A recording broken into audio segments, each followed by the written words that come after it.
we had matchmakers.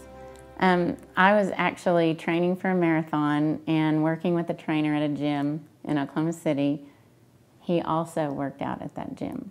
And I thought she was really cute, but the times that I saw her seemed to coincide with breaks from college. And so I thought, and she looked so young, I thought she was in college. And so I didn't ask my friend about her because I thought that would be weird. And I didn't know he had noticed me. I had noticed him. But he had these really great eyebrows, red hair, really cute. And one time I was running a marathon for a nonprofit, and he noticed a poster on the wall and asked a question of my trainer and said, well, how did she do in that race? And he said, well, for her age group, she did pretty well.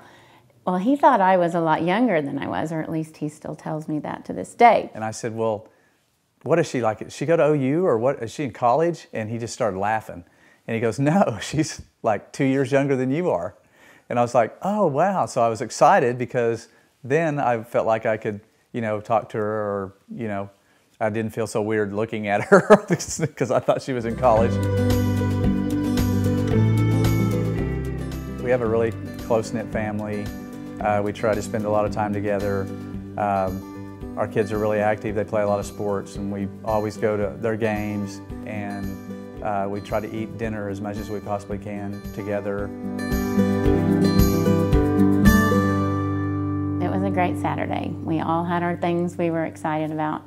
My daughter Lily and I had the perfect day. We were going to the early 11 o'clock Wicked performance at the Civic Center. And then, like all mothers and daughters, we were going to the football game in Norman. We had our dresses and we had our football gear.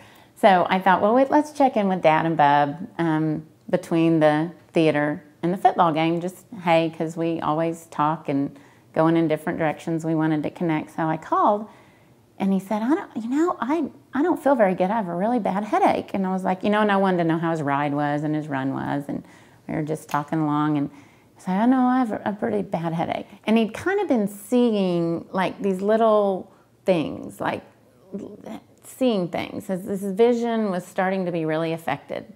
So I put him in the car. I don't even remember driving to the ER, but we were met there by our friends of every specialty practically you can think of, and they were quickly helping us through the process of tests, and his doctor ordered tests, and all these tests of things what we could think of that's making this really bad headache. And I think maybe because he was in such good shape physically, it wasn't as obvious. And I knew when one of his very best friends that was one of those physicians didn't come in to tell us the result, I kind of knew then that it wasn't great news. So they shared with us that they found the carotid artery dissection, and the chance of a massive stroke was really big. So, wow. Just wow. I don't have a lot of deficits from the strokes that, the stroke that I had. I have a couple of toes that are numb and get a few tinglings now and then, but I don't have any paralysis or anything like that. So, and I know that I was very lucky in that regard, because I know that people have had strokes, and the severity of their deficits afterwards are, sometimes debilitating.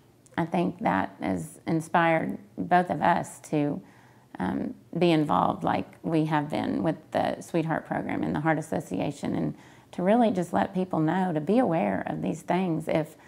I really think if I had not been at the Sweetheart event that Sunday, right after it happened, and listened to Terry Bailey talk to us about how to recognize a stroke, I'm not sure I would have been as adamant. I was banging on the glass. You go to the doctor in the little reception window and they close it so they can talk on the phone. I was banging on that glass. I said, I think my husband's had a stroke. We can't just sit here.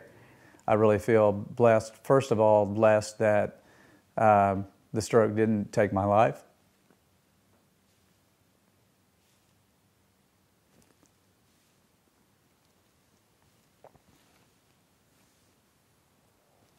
You can take a little break if you need to.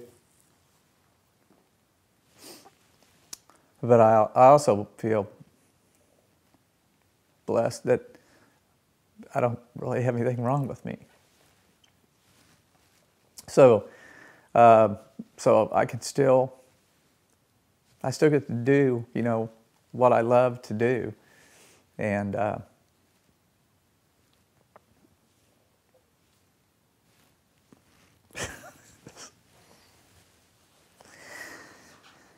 and yeah, still get to be around, you know, the people that I love.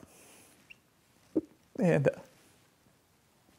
you know, this happened 3 years ago, and man, I would have missed a lot. At the end of the day, you know, it's February and I have my Valentine.